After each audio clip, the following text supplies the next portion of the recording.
ধরো এই যে ঘরে কাঠ ছিল, সেই কাঠগুলো দিয়েই জোড়াতাপি দিয়ে জয়েন করে এইভাবে তৈরি করেছি, যেটা আমার বাইরে থেকে আর কোনো কিছু কিনতে হয়নি।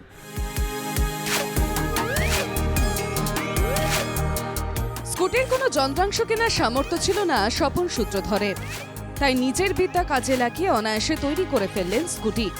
নদিয়ার চাকদায়ের ভাজাবাড়ি এলাকায় বাড়ি স্বপন সূত্রধরের। 15 বছর আগে বাবাকে উপহার দিয়েছিলেন স্কুটি। বাবা মারা যাওয়ার পর সেই স্কুটি পড়ে পড়ে নষ্ট হচ্ছিল। বাবার সেই স্মৃতিকে আগলে রাখতে অভিনব উদ্যোগ নেন স্বপন সূত্রধর। এখন সেই স্কুটি নিয়ে রাস্তাঘাটে অনায়াসেই চলাফেরা করছেন তিনি। এতে তো কাঠের কাজে যত যন্ত্রপাতি আছে সেগুলো তো লেগেছে, আর ওই সাধারণত পেরেক, আঠা, নাট বোল্ট এই।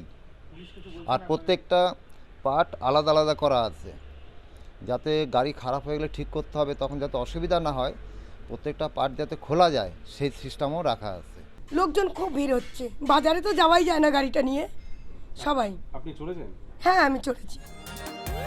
পরিবেশ বান্ধব এই স্কুটিটি অনায়াসেই খুলে ফেলা যায়। স্বপনবাবুর দাবি, রাস্তায় বেরোলেই বহু মানুষ তার স্কুটির ছবি তুলে রাখেন। বাবার স্মৃতিটাকে ধরতে এত সুন্দরভাবে করেছে, প্রচুর মানুষ আসছে দেখতে, এবং ওর হাতের কাজই খুব সুন্দরই। আগামী দিনে যাতে ও আরও সুন্দর নতুনত্ব কিছু তৈরি করতে পারে, সেটাই আমাদের শুভকামনা রইল ওর প্রতি।